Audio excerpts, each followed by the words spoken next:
Qué bueno que podamos compartir, hermanos, ¿verdad? Qué rico. Como una sola iglesia, una sola fe, un solo bautismo, un solo Señor. El pastor Gustavo es el pastor de la iglesia, el pastor principal de la iglesia Ingán. Bienvenidos. Esperamos que podamos cada vez acercarnos más con la iglesia, que podamos expandir. Sí, estoy de cumpleaños. Gracias a Dios.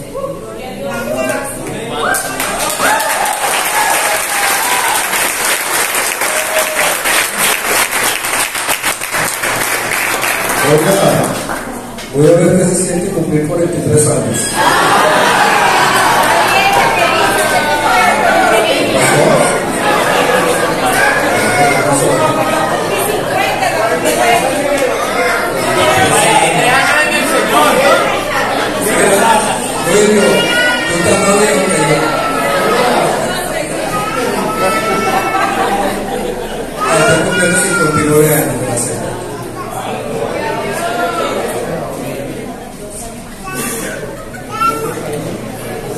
Pero esto de verdad que no lo voy a predicar, así que no esperen una predica. Vamos a conversar un ratito. Gracias. Esto de irse uno, y los que son contemporáneos seguro lo saben, de ir sumando años es un problema. Porque, ¿verdad, Carmen? Uno se siente joven en el espíritu, pero el cuerpo no queda. Hay una incongruencia ahí, ¿verdad? Tú te sientes así, yo puedo. Pero cuando te enfrentas que vas a levantar un caucho, vas a subir el carro, vas a hacer cosas, vas a jugar. Entonces la cosa es diferente. No se va a dar cuenta de verdad que los años pasan.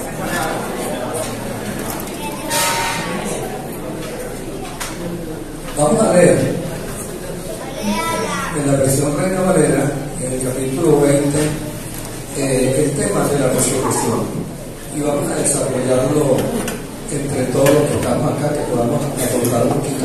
Pero yo no voy a predicar, quisiera que pudiéramos desarrollar este tema entre todos.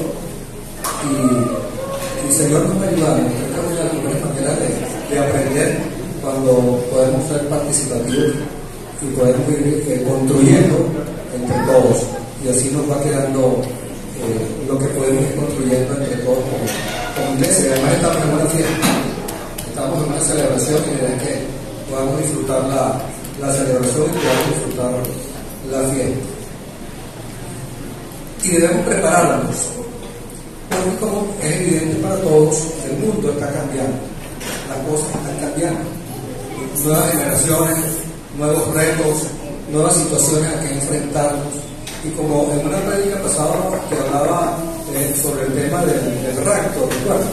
Que decía cómo explicamos esto a alguien que no cree, a un no creyente, que nos vamos a ir volando al cielo. De la misma manera, ¿cómo explicamos la resurrección a alguien que no cree en Dios, a alguien que no entiende lo que es el mundo espiritual? La muerte es irreversible. El que se murió, se murió. Es irreversible. La muerte no tiene vuelta atrás para nosotros, para los mortales. Nos morimos y el cuerpo se va. Bíblicamente sabemos que es irreversible. ¿Cómo explicamos que Jesús murió, estuvo 3 días y resucitó? En estos días estaba escuchando un programa que decía la resurrección, mito o realidad. Y había un hermano en la fe, un psicólogo y 2 ateos. Y se prendió ahí la discusión bien interesante con, oye, mire, ya está el chamo, ¿cómo se llama tu amigo el que canta ahí? Jonathan, oye, vale, bienvenido.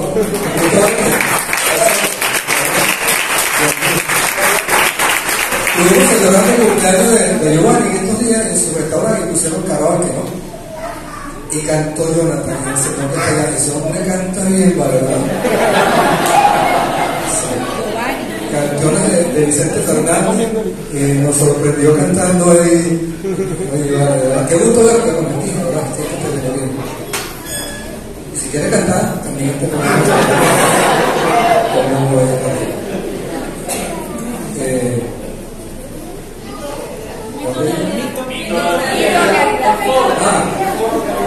Mito, el presentó un mito que en realidad y se prendió de discusión, pero tenían más argumentos los hermanos de la fe que el ateo y el psicólogo. Ellos no tenían cómo rebatir que Jesucristo resucitó como un hecho histórico y real. Ellos solamente decían es mentira, eso es mentira, eso es un mito, eso no existió, el que se murió, eso es mentira, pero no tenían argumento como rebatir, un argumento firme que diga, mira, no resucitó por esto, por esto y por esto. No lo tenían, no había cómo. Pero eso son escenarios que se nos pueden presentar a nosotros en cualquier momento y que ojalá se nos presente, porque es la manera como nosotros podemos exponer la fe, cómo podemos defenderla y cómo podemos hablar a aquellos que no creen, porque es muy fácil hablar del evangelio de la fe a alguien que cree o a alguien que está muy cerca, pero cuando nos tenemos que enfrentar a alguien que no cree, que tiene una posición y que dice que es mentira, esa es la hora de la verdad. ¿Cómo defendemos nuestra fe? No como convencemos, porque no es nuestra función convencer. Nosotros no convencemos, nosotros exponemos y somos mensajeros de la palabra de Dios, pero no es nuestra función realmente convencer a nadie para que crea o no crea. Nos encantaría, y sobre todo los más allegados, los más cercanos, mira, creen y convencerlos porque sabemos cuál es el final de aquel que no cree. Pero realmente no es nuestra función convencer, es nuestra función exponer la palabra de Dios bíblicamente, lo que dice allá, y cada quien por convicción tiene que decidir, y que Dios y el Espíritu Santo sea el que lo convence y lo lleva a entender que está viviendo una vida como no debe ser. Yo no estoy hablando de vida en perfección, y lo sabemos todos aquí. Perfección desde el punto de vista humano, porque bíblicamente somos perfectos, que significa completos en Dios. Pero en nuestro quehacer diario sabemos que humanamente no somos perfectos. El que nos hace perfectos es Jesucristo. El que nos justifica es Jesucristo delante del Padre.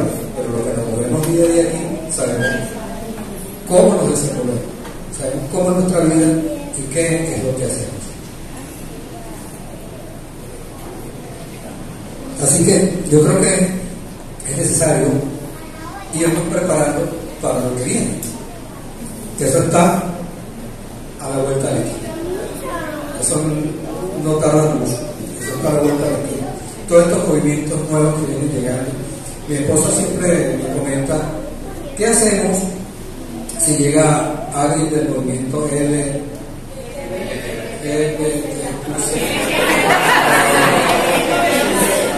viene y se quiere congregar con nosotros? ¿Qué hacemos nosotros con ellos? Bienvenidos, ¿verdad? Todos bienvenidos.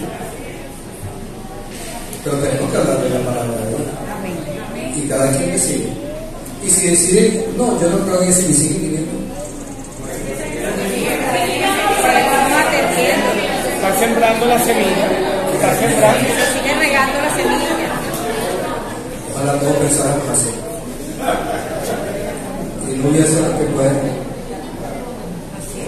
levantar prisiones. Pero son cosas que van a suceder. Son cosas que son que en cualquier momento pueden suceder. Dime, Carlos. Si él quiere cambiar, el Espíritu Santo obrará en él y él cambiará y permanecerá. Eso que viene, y algunos no permanecerán. Y estas nuevas generaciones, ¿qué generaciones que están ahorita? Z. ¿Ese es de qué edad queda la religión? ¿De qué año hasta ahorita? 2005.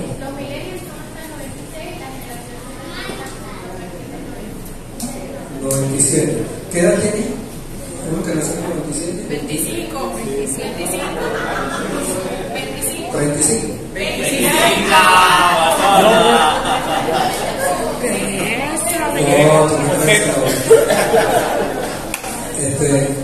¿Y después qué generación viene?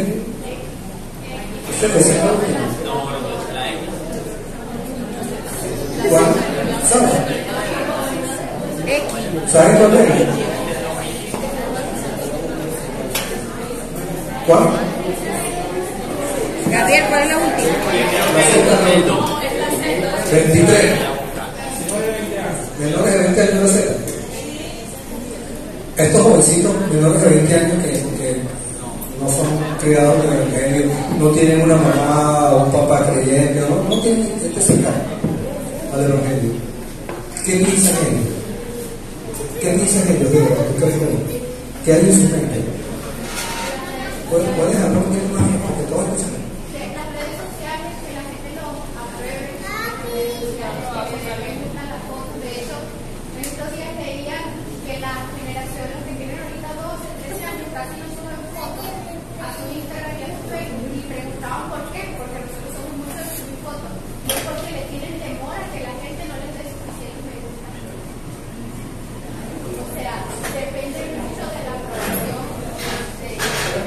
Depende de la aprobación de los demás.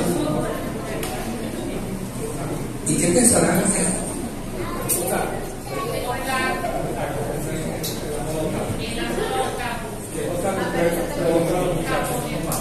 ¿Qué hemos dado acá?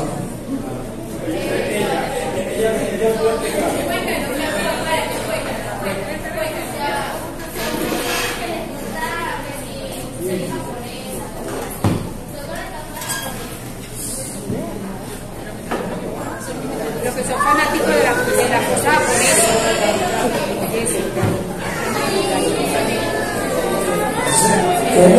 ¿Cómo le explicamos a estas generaciones?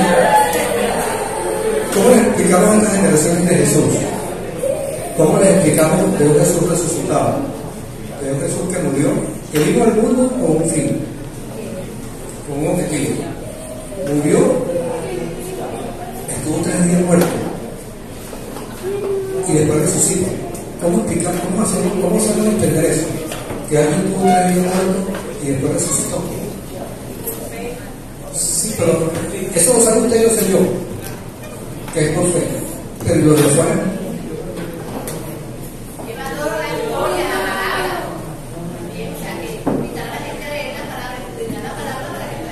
Eso lo sabe usted y lo sé yo, pero lo de fuera.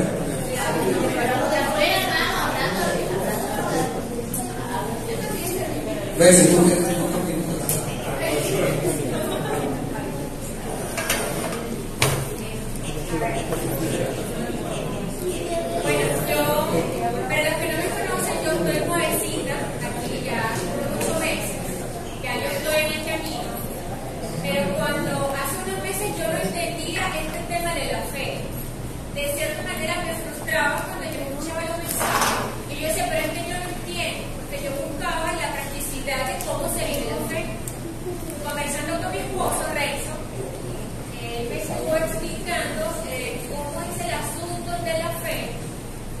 Y a mí lo que me dio a entender es que la fe se da mediante de un fiador. Y el fiador es Jesús. Porque este fiador, lo que quiero decir es que yo comprendo, porque yo estoy comprendiendo esto todavía, hay muchas cosas que yo no entiendo. Entonces, de las situaciones que pasan, nosotros tenemos un fiador, alguien que va a cuidar de nosotros. O sea, lo que es la garantía. Entonces, él me puso el ejemplo de cuando alguien te presta dinero. Entonces, pero resulta que es mediante la confianza. Entonces, yo creo en Jesús y yo sé que viene de Jesús, porque en él hay una confianza que es inquebrantable, que no se puede corromper. Entonces, todo lo que venga de Jesús es confiable.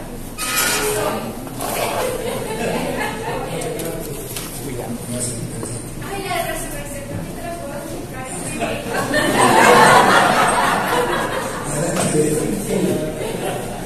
así como yo dije que me lo dedican ustedes porque ¿cómo se le puede decir a una persona que nunca ha abierto la Biblia que Jesús resucitó. Bueno, si tiene oído para escuchar y presta atención, yo digo algo. En la época de Jesús hubo mucha disputa y mucha controversia con respecto a la resurrección de Jesús, y hubo gente, muchísima gente que murió por defender una fe. Y eso está probado. No solamente está probado, hay gente que se escondía en catacumbas para evitar que los persiguieran por su fe. ¿Y cómo se explica que Jesús resucitó? Muy fácil. Vamos a suponer que las escrituras son falsas, la Biblia no sirve, supongamos eso. Entonces, ¿a quién vamos a apelar para decir qué fue lo que ocurrió en aquel momento?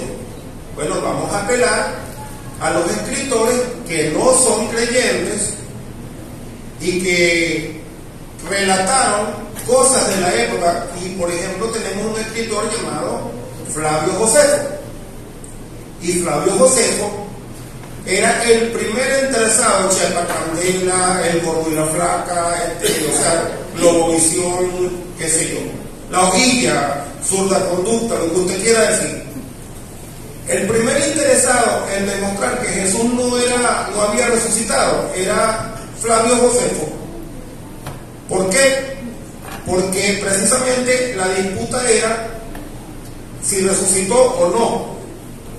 ¿Y qué pasa? Que los que estaban en contra de la resurrección, los que estaban negando la resurrección, tenían la posibilidad en ese momento de buscar o indagar si realmente existía el cuerpo o no existía, pero nadie lo halló. ¿Dónde está el cuerpo de Jesús? Búscame alguna historia de algún escritor por fuera de la Biblia que haya dicho el cuerpo de Jesús está ahí.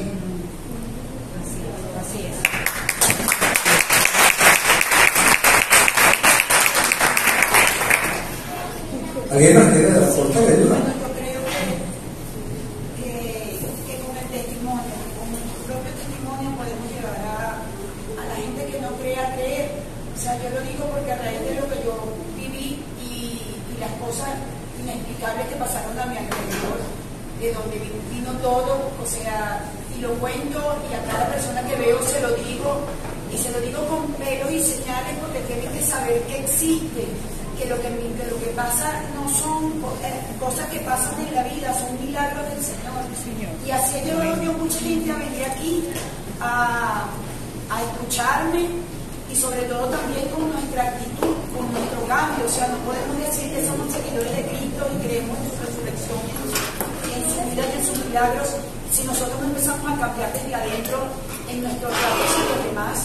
Y se puede, señores. Yo tenía un carácter terrible, yo era de un mal carácter increíble, rebelde, mal hablada, y el Señor me transformó, y desde que me transformó mi vida cambió, y cada día hay milagros en mi vida que veo.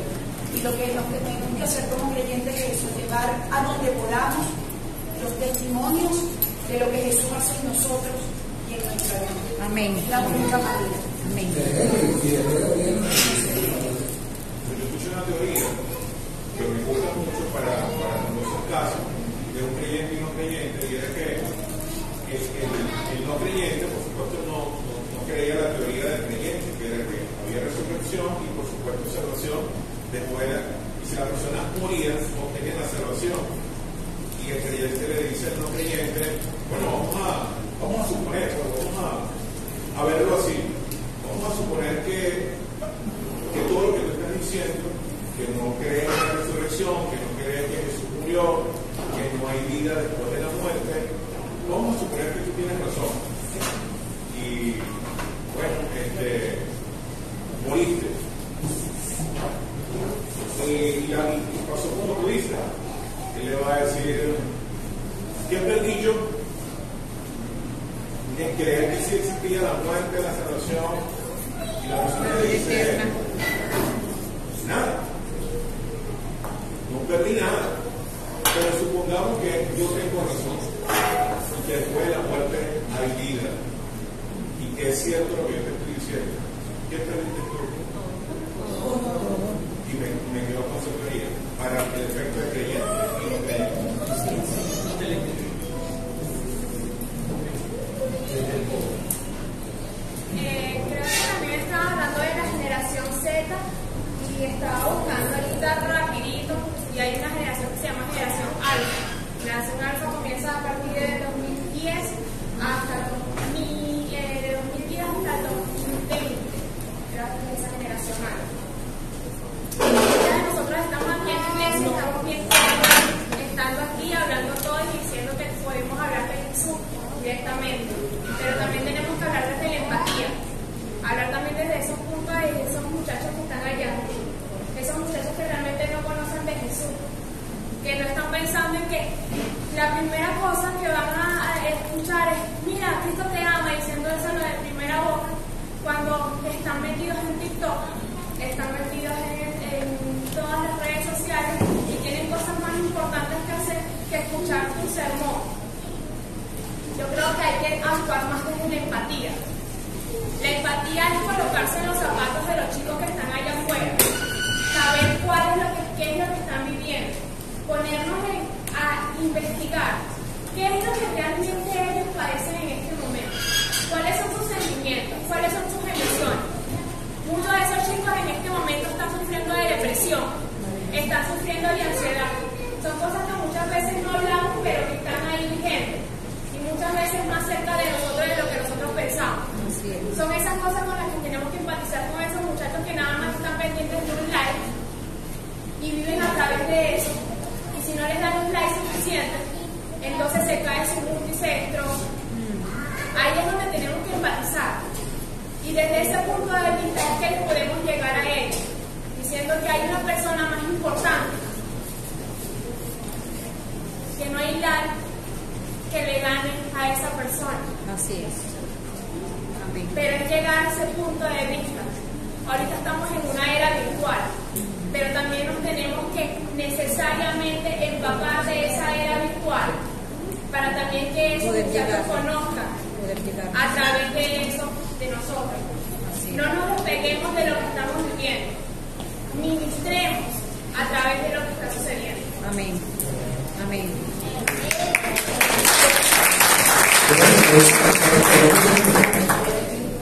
Quiero cerrar con algo, añadiendo lo que dijo Diana. Y ciertamente las personas cuando buscan los likes están buscando la aceptación, y hay un tema que se está viviendo actualmente y es el tema de la identidad. O sea, las personas necesitamos tener una identidad definida. Entonces, si estos jóvenes andan buscando la aceptación de otras personas, es porque biológicamente en este proceso ellos están creando y fortaleciendo su identidad. Entonces, el punto, como está diciendo Ana y Oriana, es cómo llegar a estas personas sin que sea tan invasivo lo que es la identidad en Cristo. Entonces, desde mi perspectiva, pienso que sería bueno que estas personas pudiesen fortalecer esa identidad, porque son personas que tienen el perfil perfecto para crecer con lo que es un vacío existencial. ¿Por qué? Porque no tienen una identidad propia y no van a tener alguna dirección en la vida. Yo tengo 43 años y a mí a veces esto me ha pasado desde que quién soy hacia dónde voy. En este proceso de encontrarme con el Señor, he definido tanto mi identidad que digo, ok, ya sé. Entonces, ¿qué pasa? Que he estado aprendiendo a separar lo que es mi perspectiva con el mundo terrenal, con el mundo espiritual. No es fácil de comprender, pero cuando ya yo tengo clara mi identidad espiritual y mi camino hacia el Señor, les voy a decir algo: el mundo terrenal queda por acá abajo. Así ya es. no necesito la aceptación de un like por redes. Eso, amén. Así es.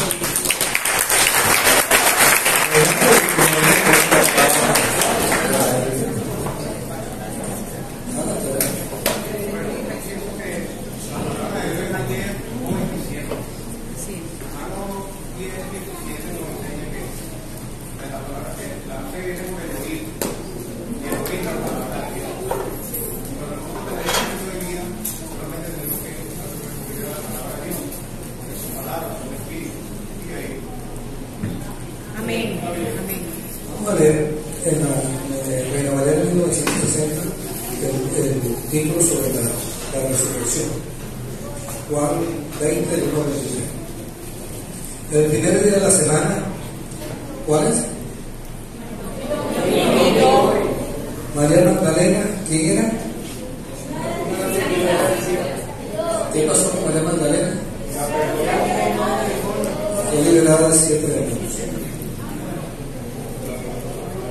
Fue de mañana, siendo aún oscuro, al sepulcro, y vio quitada la piedra. Póngase en la escena, ¿verdad? Vámonos a la escena. Fue donde tenían sepultado a Jesús y no estaba la piedra. ¿Qué piensan ustedes? ¿Qué hubiesen pensado ustedes?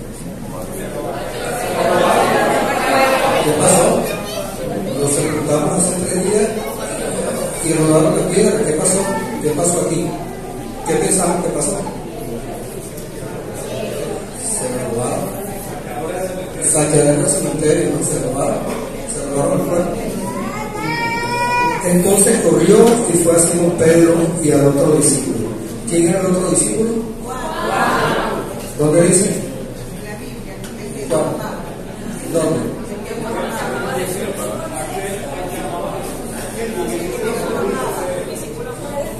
Aquí que amaba a Jesús y le dijo: se han llevado del sepulcro al Señor y no sabemos dónde le han puesto. María Magdalena había escuchado lo que Jesús le había dicho, porque era parte de su grupo. ¿Qué había dicho Jesús sobre que moría? ¿Y qué pasó ahí? Ella no lo creyó. Vivió cara a cara, andaba con Jesús, escuchó que Jesús dijo lo que le iba a hacer y ella no lo creyó.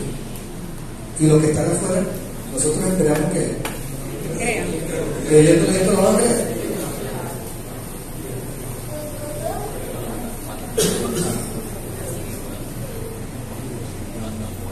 Aquel al que amaba Jesús y le dijo: se ha llevado al sepulcro al Señor y no sabemos dónde lo han puesto.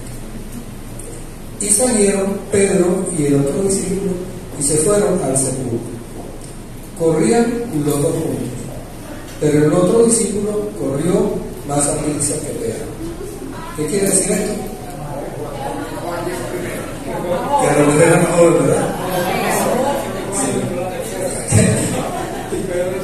Eso, que a lo mejor estaba muy joven, ¿no? Pero estaba en mejores condiciones, a lo mejor era más joven. Pero algo tiene que entenderse aquí.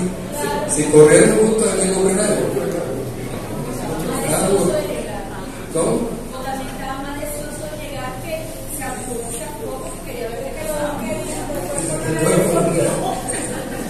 Pero por lo mejor no le digo. Y llegó primero al sepulcro. Y bajándose a mirar, bajándose a dormir. Al sepulcro. A la cueva donde estaba. Vio los lienzos puestos allí, pero no entró. Eso quiere decir que no se robaron el cuerpo, porque nadie se va a robar un cuerpo y primero le va a sacar, lo va a desarrollar para llevárselo, ¿verdad? O sea, que si lleva un cuerpo se lo lleva completo. Pues eso quiere decir que no era que llegaron y lo desarrollaron y se lo llevaron completo. Y el sudario, ¿cuál era el sudario? Donde lo envolvieron, donde estaba el sudario es que han sacado de aquí el sudario para la cabeza, como un velo, como un velo.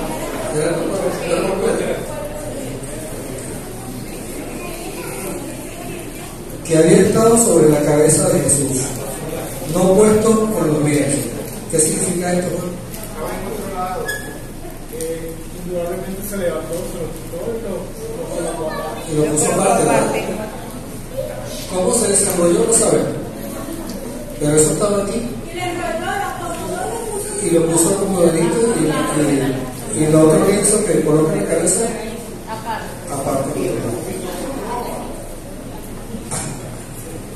Entonces, eso confirma que no se había robado el cuerpo, porque no, que primero desenrollaron el cuerpo y después la cabeza, y dieron todo acomodadito y lo pusieron. No, eso no tiene sentido, ¿verdad?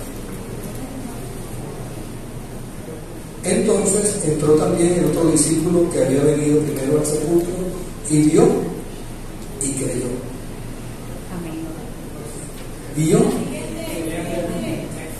Vio y creyó. ¿Qué quiere decir esto? Ver para creer. Que no creía. No creía, tuvo que ver para Ninguno de los que creer. mandaron por él creyó. Vio que no estaba, asumió que estaba sudado de un lado o del otro y creyó. No había creído lo que había pasado. Porque aún no habían entendido la escritura. ¿Cuál escritura? La palabra Que decía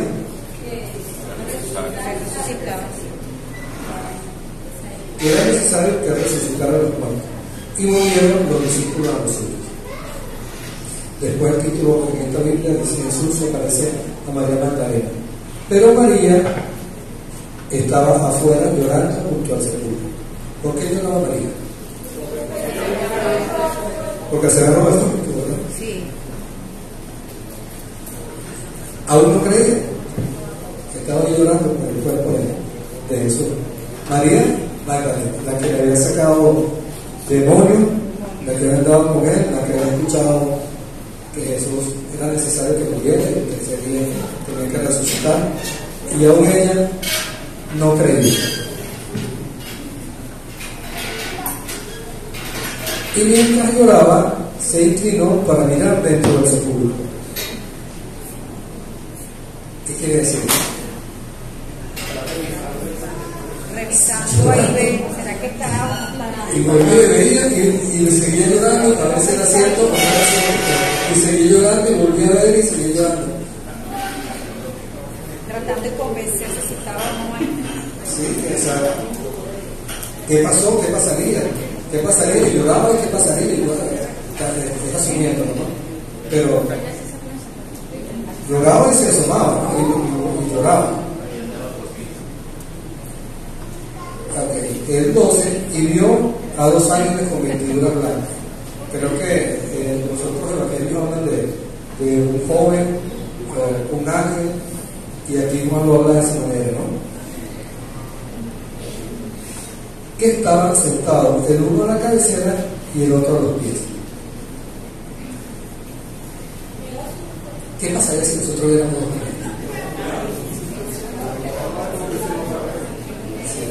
Pero eso es interesante.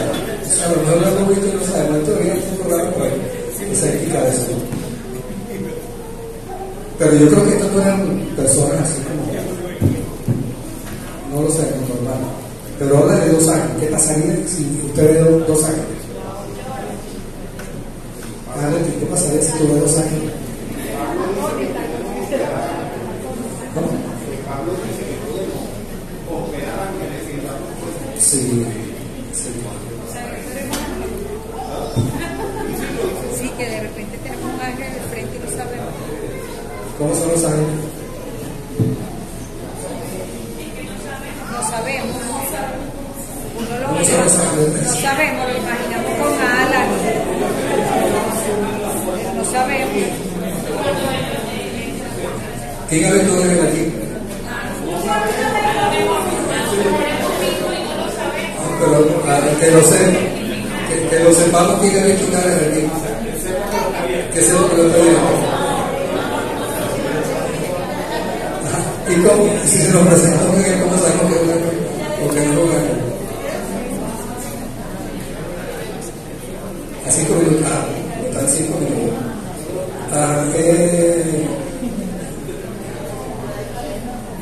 Y dijeron a la mujer: ¿por qué lloras? Le dijo: porque se han llevado a mi Señor y no sé dónde la puerta. Seguía pensando, está viendo los ángeles le preguntan, y sigue llorando y está viendo los ángeles.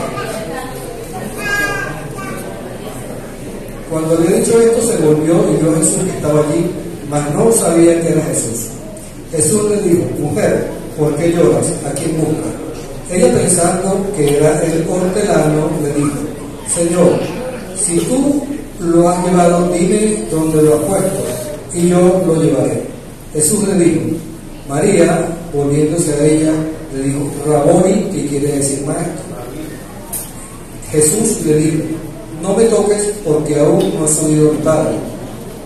Mas ve a mis hermanos y diles: subo a mi Padre y a vuestro Padre, a mi Dios y a vuestro Dios.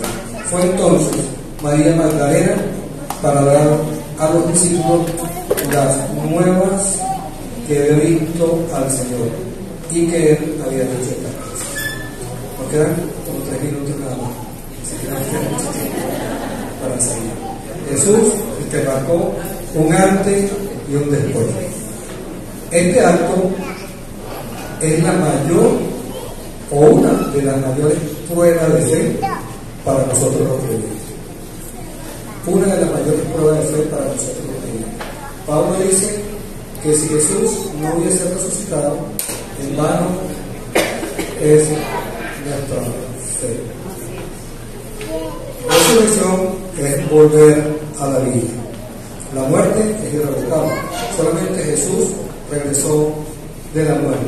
Como decía mi hermana María Elena, el testimonio, la vida, la actitud, nuestras conversaciones, nuestras maneras de actuar, nuestra manera de andar día a día, de hacer negocios, de tratar en la casa, de tratar a los hijos, de tratar a la esposa, la familia, la manera de comportarnos, de desempeñarnos, refleja al Cristo resucitado en nuestra vida. Entonces, una de las mayores maneras que podemos ver a Cristo en cada uno de nosotros, a Cristo vivo y resucitado. Cómo Él ha transformado nuestra vida, cómo Él nos transformó de lo que antes éramos a lo que ahora somos, de cómo éramos antes de Cristo, porque eso también es nuestra época, cómo se comportaba usted antes de Cristo y cómo se comporta después de Cristo. Para usted también hay un antes y un después, un antes de Cristo y un después de Cristo. Una vida transformada, renovada, siendo una buena persona. ¿Qué le gusta a la gente? Ver buenas cosas. ¿Qué desea la gente? Ver buenas cosas. ¿Qué hay que hacer en este mundo? De personas, de buenas personas. Buenas personas que abarquen honestidad, fidelidad, solidaridad, amor, comunión. De eso adolece este mundo. Y esa es la manera como nosotros podemos hablar de Cristo resucitado. Amén. Tenemos el mandato de predicar la palabra, pero nuestra vida, nuestro testimonio, refleja lo que Cristo ha hecho en ella. Eso habla de un Cristo resucitado y no solo de tradiciones religiosas. Cada día debemos prepararnos más y más para los retos que se vienen en la vida, para los retos que debemos enfrentar. Yo no sé si es la primera vez que llego a la iglesia evangélica, la primera vez que estuve no ha venido. Qué bueno. Porque si no me imagino que se estaría preguntando, pero mira, ¿qué hace esta gente aquí? ¿De qué están hablando? Y es normal. Yo fui con la primera vez a una iglesia evangélica y no sabía qué estaba pasando ahí. Cada uno de los que hemos llegado ya grandecitos, que nos han traído de bebé y hemos crecido, sabemos cuál es esa experiencia. De repente el esposo de Joana, ¿cómo se llama? David se dirá también, mira, ¿qué pasa aquí? Pero solamente lo que el señor David puede ver aquí, Dios le habla. Lo que Jonathan está viendo aquí, Dios le habla en su corazón, de lo que se habla aquí. Y eso es lo que nosotros debemos reflejar. De lo que adolece el mundo, nosotros debemos dar y dar. Así no digan loco, así no digan tonto, así no digan bobo, así se quieran aprovechar de nosotros. No lo hicieron con Jesús, esperamos nosotros. Con la conciencia, la claridad de que estamos llevando el Evangelio del Señor. bien sea de manera tradicional o no tradicional, con nuestra actitud, nuestra manera de pensar, con nuestras vidas, conversaciones, atribuyendo nuestra regeneración, nuestra transformación, nuestra restauración, la renovación de nuestra mente, de nuestro entendimiento a Jesús. Jesús resucitó. El que murió estuvo otros 3 días en ese cruz y resucitó, y al cual se le va a rendir, y por el cual cantamos que vive. Que Dios bendiga.